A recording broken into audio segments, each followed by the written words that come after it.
से है कि एक तरफ एनडीए की सरकार महिला को आर्थिक रूप से सशक्त करने के लिए सीधा तिजोरी से पैसा महिला के खाते तक पहुंचा रही है, और दूसरी ओर आरजेडी के नेता चुनाव आयोग को लिखित रूप से प्रस्ताव देते हैं कि महिला के आर्थिक सशक्तिकरण के इस प्रयास को रोका जाए और बिहार की महिला को इस आर्थिक सहयोग से वंचित किया जाए।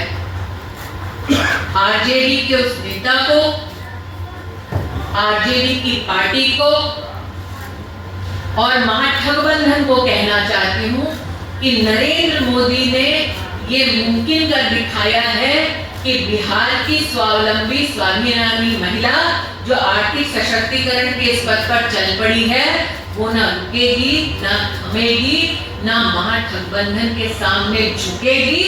मैं आरजेडी के इस प्रस्ताव का खंडन करती हूँ और बिहार की महिलाओं का साधुवाद करती हूँ, आभार करती हूँ कि वो डटी हैं अपने पद पर, जो उनको और उनके परिवार को एक प्रगतिशील बिहार की ओर ले जा रहा है।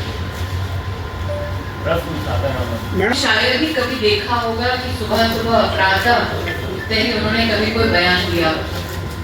मुझे इस बात की सूचना मिली कि मेरी प्रेस कॉन्फ्रेंस की घोषणा करने के बाद कहीं ना कहीं आरजेडी के खेमा में ये चर्चा हुई होगी कि उनकी ओर से भी कोई घोषणा होनी चाहिए। मोदी है तो ये भी मुमकिन है कि वो सुबह सुबह प्रेस वार्ता करें, लेकिन मुझे ऐसा लगता है कि उन्होंने बिहार की महिला को कम आंका है इस प्रकार की घोषणा करके। बिहार की 1,30,00,000 महिलाओं को रोजगार योजना के अंतर्गत 10,000 की राशि मिल चुकी है, जो 2 लाख तक पहुंचाई है। क्या आरजेडी को वाकई में लगता है कि बिहार की वो महिला जो जीविका के इस कार्यक्रम से जुड़कर लाभान्वित हो चुकी है, जो 2 लाख की राशि पाने वाली है, वो अपने इस सम्मानजनक राशि को छोड़कर आरजेडी का कोई भी चुनाव अपनाएंगे? बिहार की महिला, बिहार के हर एक नागरिक को इस बात का आश्वासन है कि आरजेडी की नहीं, गठबंधन की नहीं, एनडीए की सरकार आने वाली है।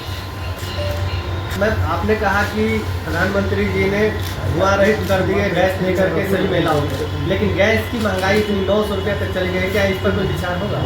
मतलब आज बिहार में जो आरजेडी नहीं कर पाई वो प्रधानमंत्री मोदी ने कर दिखाया। कि आपने कभी भी बिहार के इतिहास गरीब परिवार तक हर महीने मुफ्त का राशन पहुंचते देखा? क्या आपने कभी भी बिहार के इतिहास में गरीब किसान के पास 6,000 रुपया सीधा उसके बैंक के खाते में पहुंचता देखा? 76 लाख वो किसान इस बात की गवाही है कि मोदी है तो ये भी मुमकिन है। क्या आपने बिहार के इतिहास में कभी भी एक गरीब परिवार के लिए मकान बनाते हुए केंद्र की सरकार को देखा? क्या आपने बिहार के इतिहास में कभी भी महिलाओं के लिए अलग से शौचालय बनने के प्रयास को देखा और उसको फलीभूत होते देखा? तो आज चाहे बिजली की व्यवस्था हो, चाहे गरीब के लिए पक्का मकान हो, चाहे शौचालय हो, चाहे स्वच्छ पीने का पानी हो, यहाँ तक कि 32 लाख बिहार की वो बहनें जो गर्भावस्था में हैं, उनको भी मातृवंदना योजना के अंतर्गत बिहार में अगर कोई कैश ट्रांसफर हुआ है तो वो एनडीए और विशेषकर प्रधानमंत्री जी के नेतृत्व में ही हुआ है। तो न सिर्फ गैस का सिलेंडर गरीब को मुफ्त पहुंचाना, घर बनाना, टॉयलेट बनाना, बिजली देना और जीविका के माध्यम से 10,000 की राशि पहुंचाना जो 2 लाख तक हुई है, और किसान सम्मान निधि जो वर्तमान में 6,000 रुपए है, जो चुनाव बाद एनडीए की सरकार में बढ़कर 9,000 रुपए हो जाएगी, ये तभी संभव है जब जनता ने भाजपा ने एनडीए को चुना है।